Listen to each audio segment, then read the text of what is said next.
بسم اللہ الرحمن الرحیم۔ حضرت قیس بن سعد بن عبادہ رضی اللہ تعالی عنہ کے داستان۔ حضرت قیس بن سعد کا شمار ان جلیل القدر صحابہ کرام میں ہوتا ہے جو اپنی حکمت، وفاداری اور اسلام کے لیے قربانیوں کی وجہ سے مشہور ہیں۔ وہ مدینہ کے ایک معزز خاندان کا چشم و چراغ تھے اور ان کے والد حضرت سعد بن عبادہ خزرج قبیلے کے سردار تھے۔ ان کا خاندان سخاوت، بہادری اور اسلام کی خدمت میں نمایاں مقام رکھتا تھا۔ ابتدائی زندگی اور اسلام قبول کرنا۔ حضرت قیس بن سعد کی ابتدائی زندگی عزت اور شان و شوکت میں گزری۔ وہ انتہائی ذہین، حاضر جواب اور معاملہ فہم تھے۔ انہوں نے اپنی جوانی سی میں اسلام قبول کر لیا اور اپنی خاندانی حیثیت کو اسلام کی خدمت کے لیے وقف کر دیا۔ ان کی پرورش ایسی ہوئی کہ وہ سخاوت اور بہادری میں مشہور ہو گئے تھے۔ نبی کریم صلی اللہ علیہ وآلہ وسلم کے ساتھ ان کی محبت اور وابستگی بے مثال تھی۔ اسلام قبول کرنے کے بعد انہوں نے اپنی جان، مال اور وقت کو دین کی خدمت میں لگا دیا۔ غزوات میں شرکت اور بہادری۔ حضرت قیس بن سعد نے نبی کریم صلی اللہ علیہ وآلہ وسلم کے ساتھ تقریباً تمام غزوات میں شرکت کی۔ ان کی شجاعت اور جنگی حکمت عملی ہمیشہ نمایاں رہی۔ وہ میدان جنگ میں نہ صرف ایک بہادر سپاہی بلکہ ایک ذہین قائد بھی ثابت ہوئے۔ غزوہ احد میں قربانی۔ غزوہ احد کے موقع پر جب مسلمان ایک مشکل آزمائش سے گزر رہے تھے، حضرت قیس بن سعد نے اپنی بہادری کا مظاہرہ کیا۔ وہ نبی کریم صلی اللہ علیہ وآلہ وسلم کے قریب رہ کر ان کی حفاظت کرتے رہے اور دشمن کے خلاف ڈٹ کر مقابلہ کیا۔ غزوہ خندق میں حکمت عملی۔ غزوہ خندق کے دوران بھی انہوں نے اپنی حکمت عملی اور سمجھداری سے قریش کے لشکر کے خلاف اہم کردار ادا کیا۔ حضرت قیس کی حاضر دماغی اور دشمن کو چالاکی سے مات دینے کی صلاحیت جنگوں میں ہمیشہ مسلمانوں کے کام آتی رہی۔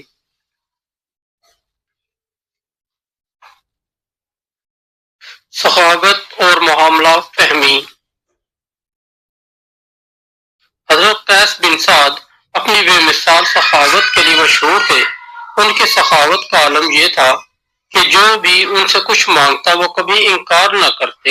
ان کے دروازے پر ہر وقت لوگوں کا ہجوم رہتا تھا اور وہ ہمیشہ سب کی ضروریات پوری کرتے۔ نبی کریم صلی اللہ علیہ وآلہ وسلم نے ان کے اس رویے کی تعریف کرتے ہوئے فرمایا، قیس بن سعد بن عبادہ ایک حقیقی رہنما ہیں جو لوگوں کی خدمت میں ہمیشہ پیش رہتے ہیں۔ نبی کریم صلی اللہ علیہ وآلہ وسلم کے بعد خلافت کا دور۔ نبی کریم صلی اللہ علیہ وآلہ وسلم کی وفات کے بعد حضرت قیس بن سعد نے خلفائے راشدین کے دور میں بھی اہم خدمات انجام دی۔ وہ نہایت وفادار اور دین کے محافظ تھے۔ حضرت علی کے دور میں خدمات۔ حضرت قیس بن سعد حضرت علی کے قریبی ساتھیوں میں شامل تھے۔ جب حضرت علی نے خلافت سنبھالی تو انہوں نے حضرت قیس کو مصر کا گورنر مقرر کیا۔ حضرت قیس نے وہاں عدل و انصاف کا اعلیٰ معیار قائم کیا اور عوام کے دلوں میں محبت پیدا کی۔ لیکن جب حالات مشکل ہوئے اور حضرت علی کے مخالفین نے مصر میں بغاوت کرنے کی کوشش کی تو حضرت قیس بن سعد نے نہایت حکمت اور صبر کے ساتھ معاملات کو سنبھالا۔ وہ ہمیشہ وحدت امت کے لیے کوشش کرتے رہے اور مسلمانوں کو آپس میں لڑنے سے روکنے کی ہر ممکن کوشش کی۔ حضرت قیس کا حلم اور شائستگی۔ حضرت قیس بن سعد نہایت شائستہ اور حلم والے انسان تھے۔ ایک مرتبہ کسی شخص نے ان سے سخت الفاظ میں بات کی لیکن حضرت قیس نے نہایت نرمی سے اس کی بات کو سنا اور اسے معاف کر دیا۔ ان کی شخصیت کا یہ پہلو لوگوں کے دلوں کو جیت لیتا تھا۔ وفات۔ حضرت قیس بن سعد بن عبادہ نے اپنی زندگی کا ہر لمحہ اسلام کی خدمت میں گزارا۔ ان کی وفات 60 ہجری کے قریب ہوئی۔ ان کی زندگی اسلام کے اعلیٰ اخلاقی اصولوں کی بہترین عکاسی ہے۔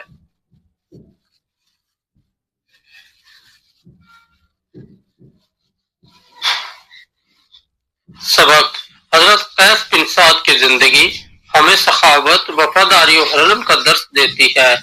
ان کی شخصیت ہمیں یہ سکھاتی ہے کہ مسلمانوں کو نہ صرف بہادر اور حکمت والا ہونا چاہیے بلکہ دوسروں کی خدمت میں بھی پیش پیش رہنا چاہیے۔